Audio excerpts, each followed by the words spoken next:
দক্ষিণ চব্বিশ পরগনা জেলা জুড়ে সড়কের ধারে নয়াঞ্জলি ভরাট এবং সরকারি জমি দখল করে বেআইনি নির্মাণের বিরুদ্ধে কঠোর অবস্থান নিল প্রশাসন।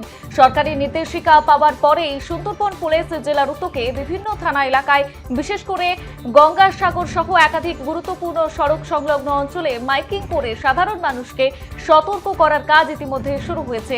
প্রশাসন সূত্রে স্পষ্টভাবে জানানো হয়েছে, পিডব্লিউডি এবং হাইওয়ে আইন অনুযায়ী রাস্তার ধারের সরকারি জমি বা জল নিকাশি নালা দখল করা সম্পূর্ণ বেআইনি।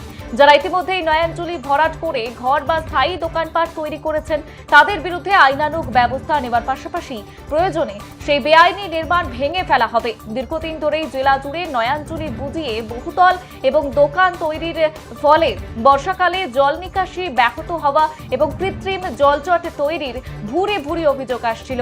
সাধারণ মানুষ প্রশাসনের এই সময়োপযোগী উদ্যোগকে স্বাগত জানিয়েছেন। প্রশাসনের বার্তা একেবারেই স্পষ্ট, সরকারি জমি এবং প্রাকৃতিক জলপথ মুক্ত রাখতে আইন মানতেই হবে, অন্যথায় কঠোর আইনি পদক্ষেপ নেওয়া হবে। এই মুহূর্তে যে খবরের দিকে আমরা নজর রেখেছি, আপনাদের জানিয়ে রাখি, দক্ষিণ চব্বিশ পরগনায় সরকারি জমি দখলমুক্ত করতে কড়া হাতে মাঠে নেমেছে প্রশাসন। শুরু হয়েছে মাইকিং থেকে শুরু করে বেআইনি নির্মাণ ভাঙার হুঁশিয়ারি।